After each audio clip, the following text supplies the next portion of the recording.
Busy time at Syracuse Airport. College spring break's underway. K-12 getaways are in a couple of weeks. Very busy at the airport and also starting a major construction project. Joining us now is Syracuse Airport Authority Executive Director Jason Terreri. Thanks for joining us and explaining what's going on at the airport. Oh, glad to be here. Busy time. It feels like there's always something going on at the airport, and that's a good thing. We love it. So try to break down for us. I know we talked about it a little bit the last time you were here. What's going on with the consolidated rental facility? What's the goal of the project here? So it's going to be a brand new two-story parking deck where we're going to move all of the rental car operations. So today they're in the bottom of the existing parking deck. All of that, once this is done, we'll move over there so that we open up the bottom of the parking deck. How's that change the airport, though? What's that do? Because, you know, obviously lots of people do rent cars, but there's plenty that don't. But it affects everybody essentially in the long run? Yeah, well, especially when we're talking about the construction. Yeah. Right? The construction will start, we block off the Terminal B arrivals starting March 16th, so on Monday. So all of the arriving traffic will be picked up on the A side. So you're going to see a big traffic shift at the airport. And so it is going to get congested because we need to move everybody to the other side of the airport to build this new parking facility. Right. Explain that further to people who might not understand. It's going to affect you as you go to the airport. Explain what's going to be different. So as you arrive at the airport, where you used to be able to turn to the left to the Delta arrivals area, that all is shut off. That will no longer be there. You will not be able to make a left at that light anymore.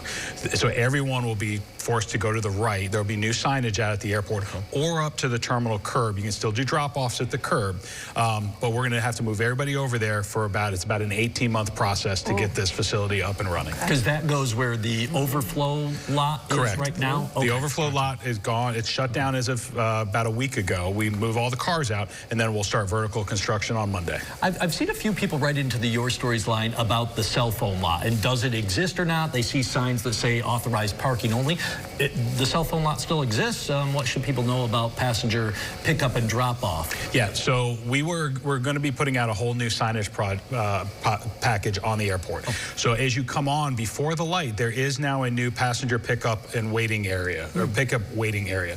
So that is where we're encouraging everyone to wait till their party calls them to say, I'm on the curb, and then to arrive, because there will no longer be standing and parking on the roadway or the curb. We're just going to be too busy that our security and police are going to be making people circle. So we encourage you to go to that lot or go park in the parking deck. Yeah, I was just going to follow up with that, because people right now are hearing you can't park here, you can't do this, this is different. So how are you compensating for all the areas that you can't park?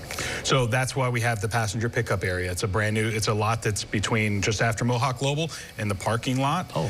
And then in the parking deck itself, the first about 15 minutes are free. So you can come in, park, pick up who you need to, and leave. So we do have some of that flexibility built in as well in the lot, so that people can park, meet their party, and then come. And that's highly recommended. Highly recommended. And you also had already created some parking way out with a shuttle in, right? So people can probably utilize that as well? Yeah, that overflow lot that's all the way out, we built that in anticipation of shutting down what we call the open lot, where the consolidated rental car facility is going to go. Is there a lot of new signage, and how good will it be directing people? You're going to make it really easy for everybody, right? That's the plan. Even on your phone? I mean, will it be updated there too? Yeah, we'll have maps on our website. That's the best place to go for the information. The new signage package will go out.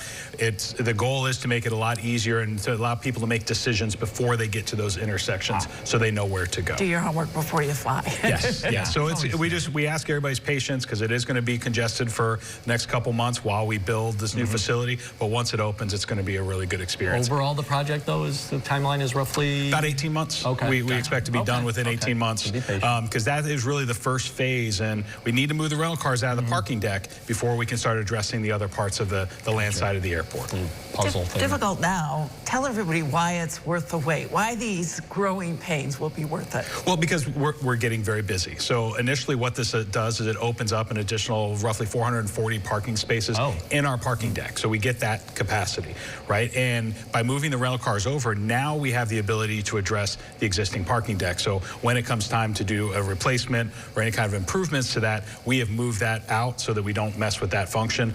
The rest of the parking, whether it's in the parking deck or the surface lots, we're able to accommodate everybody while we're doing this kind of movement and development of the airport. Squeezing one more in before I let you go. A little bit different topic. A few questions to your stories line about Frontier Airlines. People only able to book through mid-April. Something going on there, and anybody else making any changes? Yeah, so we got 2 airlines making changes. So let's start with Frontier. First one with Frontier. Frontier is moving to a seasonal model. It's a shift in their corporate strategy. So they are not going to be serving our market during the summer. They allocate their aircraft to other markets, and then they will be coming back in the fall. So it's moving more to that kind of that seasonal model that we've seen with some of the other airlines. The other big move that's happening is United Airlines.